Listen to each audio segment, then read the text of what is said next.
السلام علیکم ویورز، میں ہوں محمد کبیر اور آپ دیکھ رہے ہیں سعودی انفو۔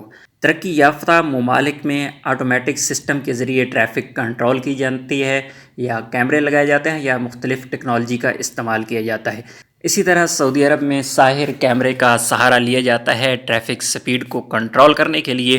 تو اسی طرح لوگ جس طرح ان کیمروں سے بچنے کے مختلف طریقے اپناتے ہیں، جہاں پر اپنی گاڑیوں کے اندر مختلف ڈیوائسز انسٹال کرتے ہیں، مختلف اپلیکیشنز انسٹال کرتے ہیں ان سے بچنے کے لیے، جو کہ غیر قانونی ہے۔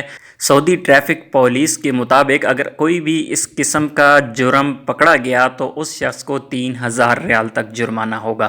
لیکن اب صورتحال کچھ مختلف ہو چکی ہے، جہاں پر گوگل نے مختلف ترقی یافتہ ممالک میں اپنا ایک فیچر متعارف کروایا ہے، جس میں آپ کو گوگل میپ پر سپیڈ کیمرہ کی نشاندہی کی جاتی ہے۔ اسی طرح سعودی عرب میں بھی یہ فیچر متعارف کروا دیا گیا ہے۔ اب دیکھنا یہ ہوگا کہ کیا سعودی عرب میں اس کو استعمال کرنا ممنوع ہوگا یا نہیں ہوگا، کیونکہ یہ ایک ایسا فیچر ہے جسے قانوناً دیکھا جائے تو یہ جرم ہے، لیکن یہ اپلیکیشن جو لاکھوں لوگ روزانہ استعمال کرتے ہیں اپنے فائدے کے لیے، جس طرح آپ اپنی لوکیشن لوگوں کو بھیجتے ہیں اور لوگ نیویگیٹر کے ذریعے، گوگل میپ کے ذریعے اپنی منزل پر پہنچتے ہیں، تو اب دیکھنا ہوگا کہ گورنمنٹ کے لیول پر سعودی ٹریفک پولیس اہلکار اس کے خلاف کیا کارروائی کرتے ہیں یا اس کو چھوٹ دی جاتی ہے۔